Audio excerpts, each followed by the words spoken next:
Estamos de volta com a redação móvel do Paraná TV. Vanessa Navarro hoje trazendo informações sobre a depressão e outras doenças que causam sofrimento emocional nas pessoas. Vanessa, todo mundo tem seus momentos de ansiedade, né? Eu, você, nós que falamos ao vivo, aqui outras pessoas, todo mundo tem, né? Agora, quando é que a gente sabe que está passando do limite, quando passou daquele limite considerado normal, hein? Infelizmente a medicina ainda não tem tecnologia para dosar esse tipo de coisa. Não tem exame de sangue, como a gente faz, eletrocardiograma, raio-x, para dosar esses problemas emocionais. Então eu vou pedir ajuda para o psicólogo Fernando Zanluc. Fernando, quando é que a gente sabe, por exemplo, se tristeza virou depressão, se ansiedade está num nível que precisa realmente de ajuda? Nós temos que avaliar qual é o prejuízo que isso traz para a vida da pessoa. Certo nível de tristeza é absolutamente normal. Existem coisas que acontecem no nosso dia a dia, que são ruins, desagradáveis, que nós precisamos superar e passar como todo mundo, né? Os intempéries da vida. E agora, existe certo nível de tristeza quando você não tem uma causa externa conhecida, te causa um estado constante de mal-estar, de falta de vontade, de prostração, ou seja, prejudica a sua produtividade afetiva, profissional, social. Aí é um nível que precisa ser cuidado. Nós precisamos tomar cuidado com essa história de estou triste, estou deprimido. Não. A tristeza faz parte da vida. Quem não é capaz de ficar triste não é capaz de ficar feliz, né? São momentos que a gente passa. A gente tem inclusive aqui uma pergunta de uma pessoa que tem ansiedade numa circunstância que eu acho que muita gente já passou e enfrenta a ansiedade, né? Luana, do Centro, quer saber como diminuir a ansiedade em determinadas ocasiões, como o teste do Detran. Ela diz que sua, treme e acaba reprovando. E aí? E eu queria até que você comentasse também se um caso desse, por exemplo, é de procurar ajuda, pode ser doença. Pode ser sim. É lógico que o estado de estresse, ansiedade e tensão para quem vai fazer um teste, por exemplo, de direção, é muito comum.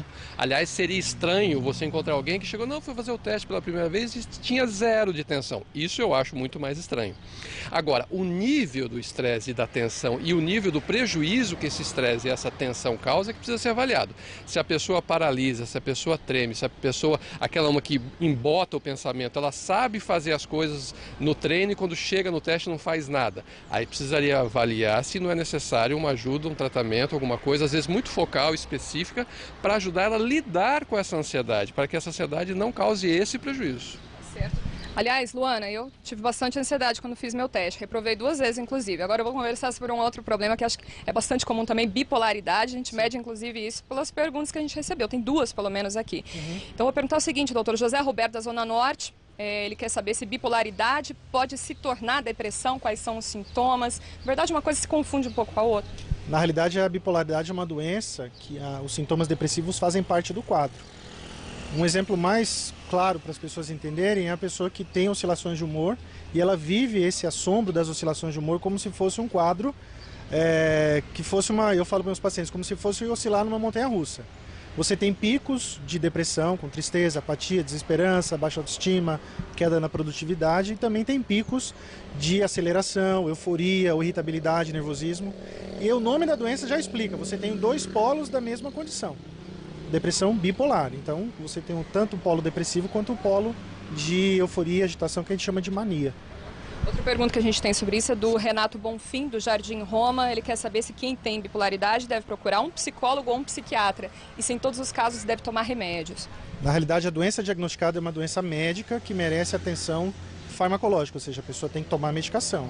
O tratamento psicológico ele sempre vem em conjunto porque é uma doença hoje das mais difíceis e que tem maior impacto de saúde, tem maior impacto na questão emocional e que com certeza demanda também atenção psicológica. Mas não pode ficar só na atenção psicológica porque é uma doença com acometimento cerebral já identificado, já de pesquisas e se não tratado, causa sérios problemas para a vida da pessoa.